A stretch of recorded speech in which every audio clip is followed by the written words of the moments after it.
Selamat malam pemirsa, jelang Rabu Pon, sinyal perombakan kabinet atau reshuffle semakin kuat. Presiden Joko Widodo semakin rajin memberikan kode-kode tertentu terkait kejutan yang mungkin saja terjadi pada tanggal 1 Februari mendatang. Bersama saya Aryo Ardi, Anda sedang menyaksikan MNC News Prime.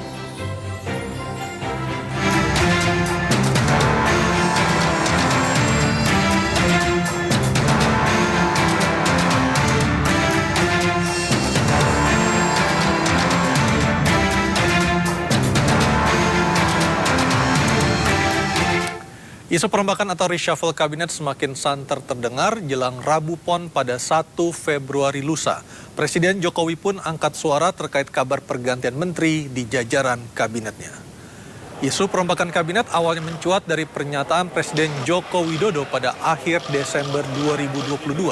Kala itu Presiden melempar kode akan kemungkinan melakukan perombakan lagi di kabinetnya. Dan di awal tahun ini isu reshuffle semakin santer terdengar terutama jelang Rabu Pon 1 Februari mendatang. Selama ini Presiden Joko Widodo dikenal memiliki tradisi mengumumkan hal penting di hari tertentu dan salah satunya adalah Rabu Pon yang akan jatuh pada Rabu lusa.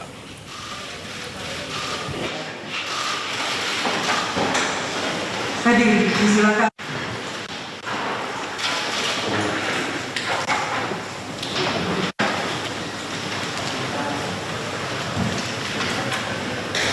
Pemirsa, isu perombakan atau reshuffle kabinet Indonesia Maju semakin menguat dengan kode-kode yang dilontarkan Presiden Joko Widodo. Romansa antara PD Perjuangan dan Partai Nasdem yang dinilai tidak lagi seirama disebut-sebut menjadi dorongan dilakukannya kocok ulang menteri-menteri Joko Widodo.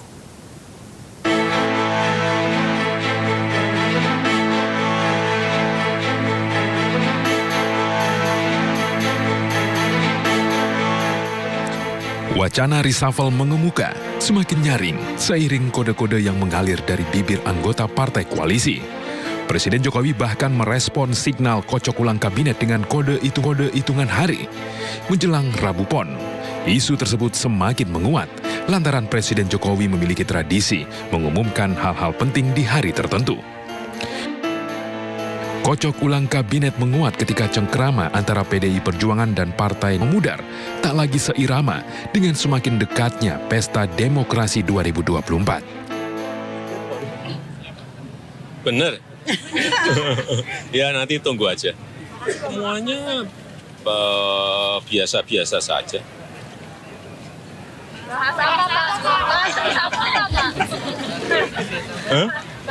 Mau tahu aja. Spekulan atas kerumitan hubungan PDI Perjuangan dengan Nasdem terkait menteri disebut-sebut atas dasar suka atau tidak suka hingga berujung pada signal reshuffle menteri. Ketua DPP PDI Perjuangan Jarod Saiful Hidayat belak-belakan meminta Jokowi mengevaluasi 2 menteri dari Partai Nasdem. Jarod bahkan menyinggung agar 2 menteri dari Nasdem mengundurkan diri.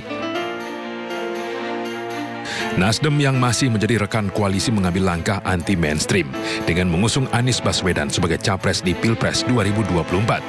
Ketika wacana kocok ulang kabinet beriak dan isu menteri akan kembali berganti, Nasdem menegaskan mengikuti keputusan Jokowi. Urusannya presiden dicampur-campur, itu prerogatif presiden, serahkan pada presiden kok. Seluruh partai harus terima apapun keputusannya presiden. Ya, dan jangan ada yang berlagak menjadi presiden saat ini. Saat ini presiden kita namanya siapa? Tahu nggak? Pak Presiden Joko Widodo. Jangan ganti namanya dengan yang lain-lain itu. Kabar Johnny G. Plate akan dicopot dari kursi Menteri Komunikasi dan Informatika berhembus kencang. Sekjen Nasdem ini menegaskan bahwa dirinya masih menjalani tugas dan fungsi yang dipercayakan oleh Jokowi.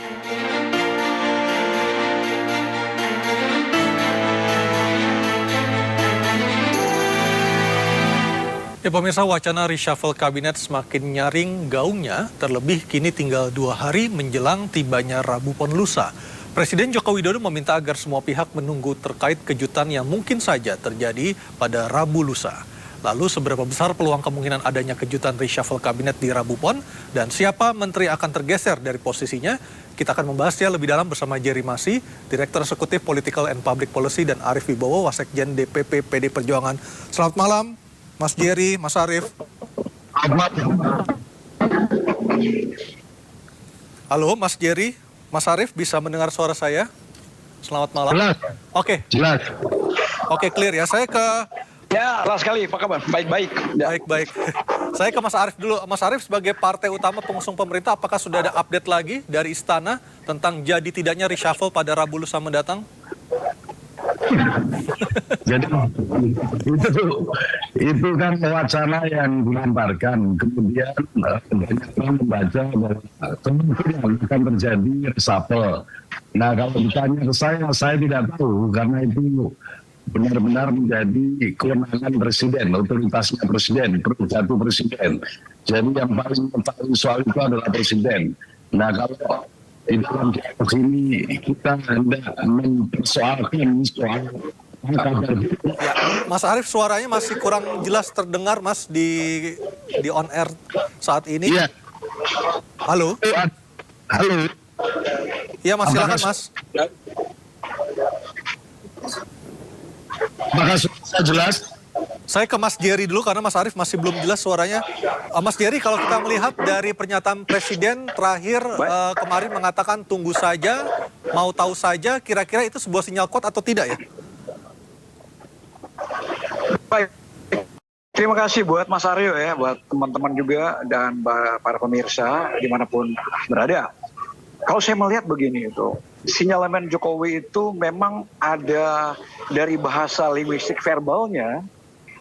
Jadi sekali lagi itu dari raut Jokowi memang kadang-kadang sulit ditebak. Ya, memang selama Jokowi menjabat sudah 7 kali reshuffle. Nah, mungkin ke 8 kali. Paling banyak itu SBY. SBY mereshuffle itu kurang lebih 11 kali pada periode pertama. Periode kedua dia mereshuffle itu 9 kali reshuffle. Nah, itu dari tanya itu Bang Aryo dia menerbangkan reshuffle. Nah, Megawati 3 kali dan 2 kali itu Habibie. Jadi yang paling terbanyak adalah SBY. Total 9 tambah 11 itu 20 kali reshuffle. Nah, Jokowi itu masih di bawah, masih 7 kali. 8 kali kalau terjadi. Nah, 7 kali Jokowi melakukan reshuffle, menariknya itu Mas Aryo itu di hari Rabu ya. Nah, tapi nggak tahu lah gimana barangkali ada sinyalemen ya kan. Ini kan masih masih tanda tanya ada di sana gitu. Apakah akan reshuffle mempertahankan istilahnya kabinet ini atau merombak, dan itu hak prerogatif presiden, itu nggak boleh diganggu gugat oleh siapapun. Itu yang berhak adalah daripada presiden itu sendiri. Jadi sekali lagi menarik itu untuk dinanti. Tapi kalau dari bahasa non verbal dan verbalnya Jokowi memang akan ke arah reshuffle kalau saya menilainya itu Bang Aryo. Oke. Seperti itu dia. Meskipun kita juga tidak bisa mendebak-nebak sebenarnya parameter dari kinerja menteri ini diukur dari ketidaksukaan, dari kinerja parpol yang bersangkutan, ataukah memang ada hal-hal tertentu yang ternyata juga menjadi pertimbangan utama dari Presiden Joko Widodo, seperti itu Mas Jerry ya?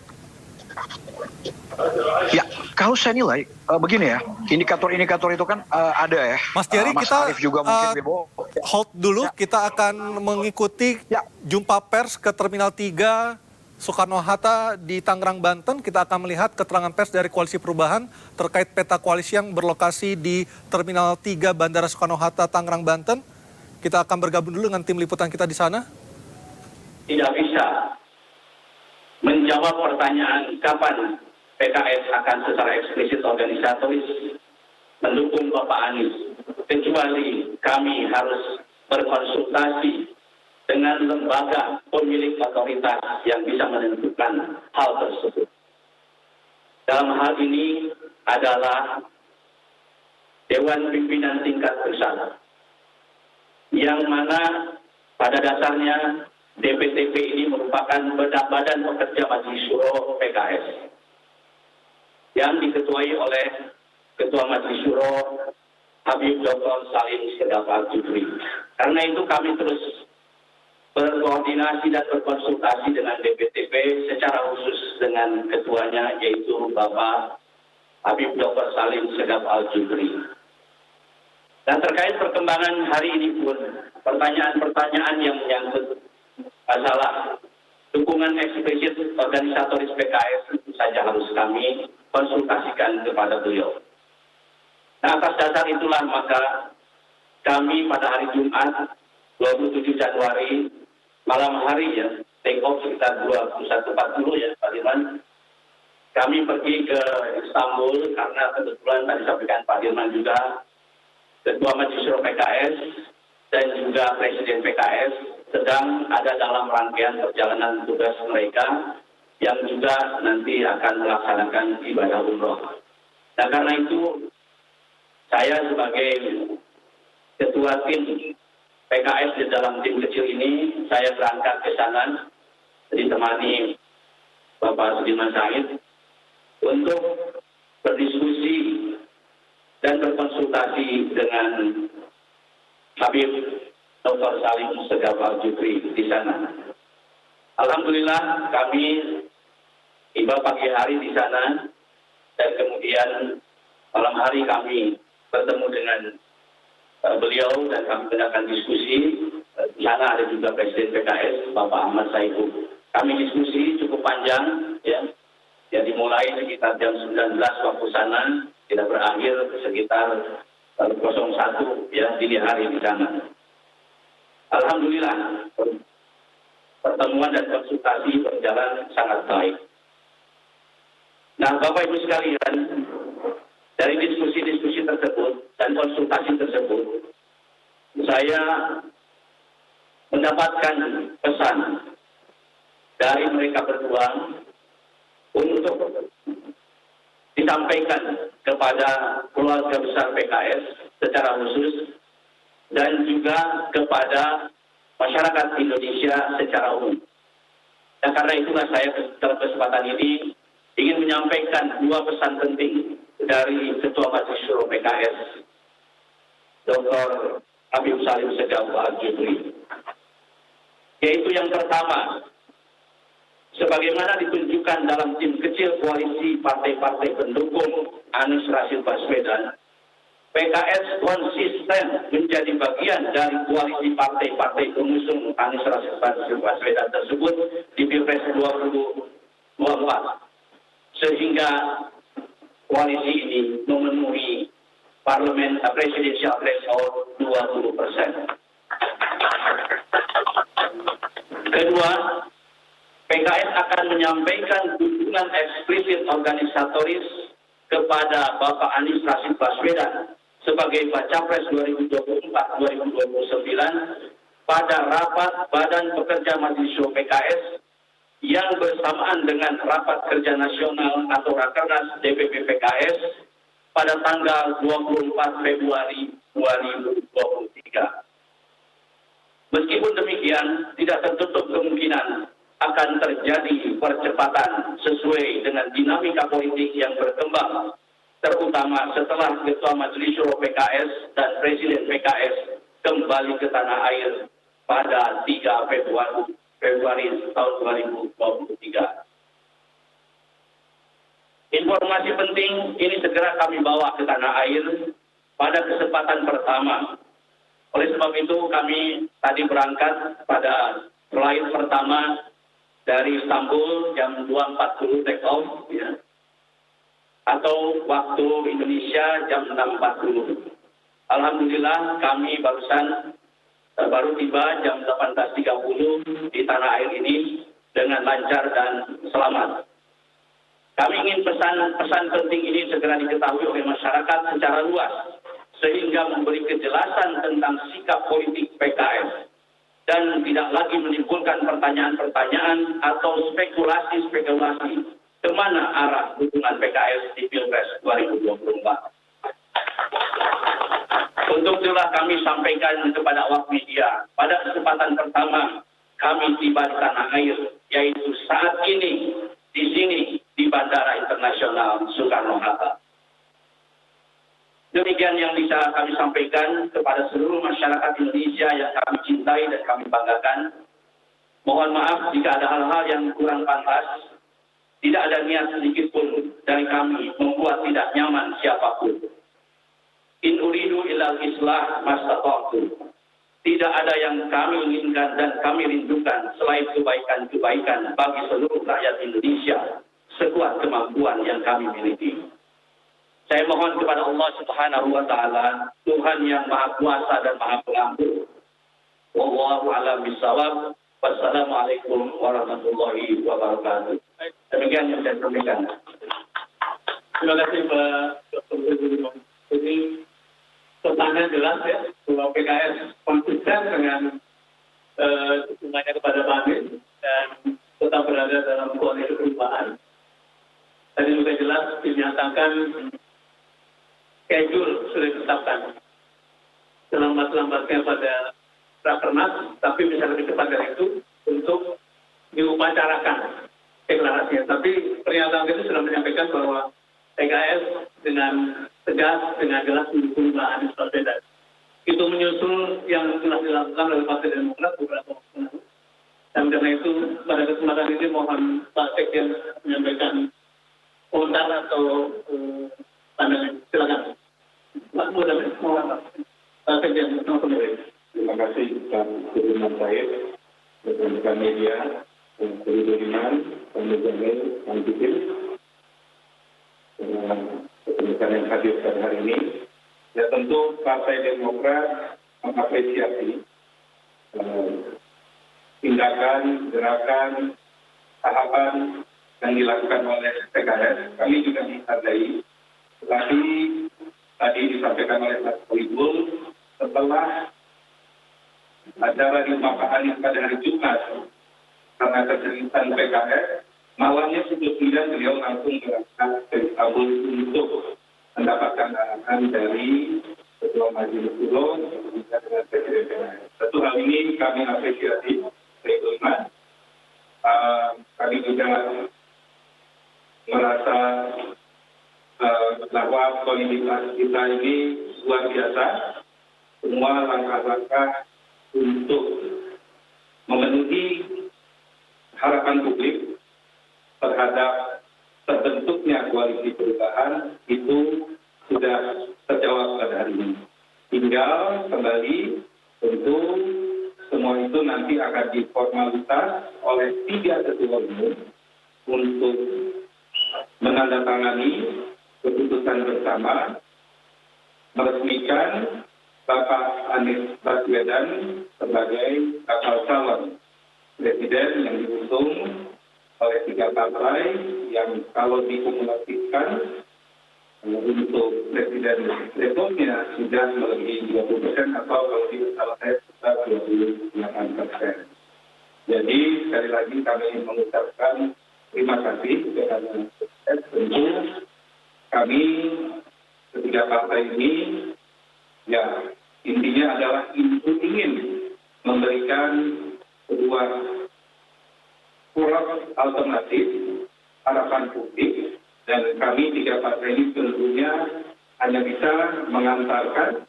kemudian kami berharap rakyat bebas memilih dan Allah Subhanahu wa Ta'ala akan menentukan takdirnya.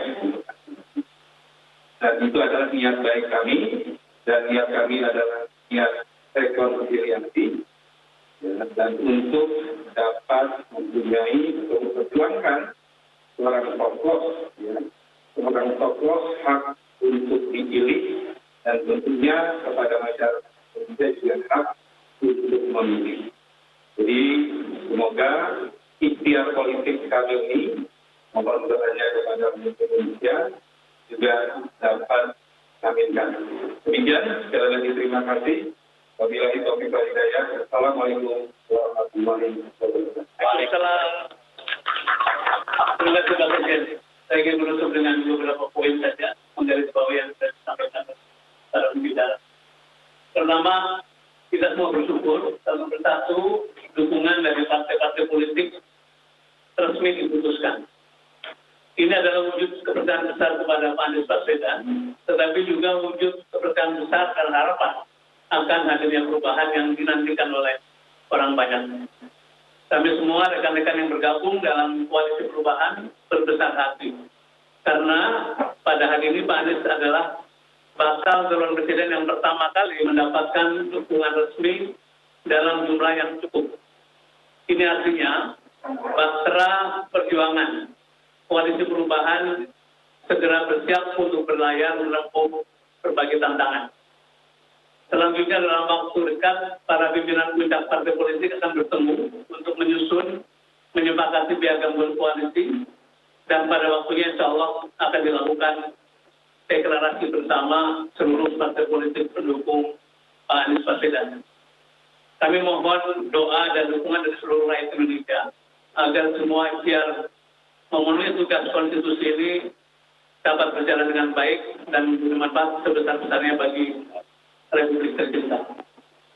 Itu penjelasan kami, barangkali silakan kalau ada pertanyaan. Satu, dua, lagi. Silakan tolong mikrofon. Silakan. Sudah. Kemarin kan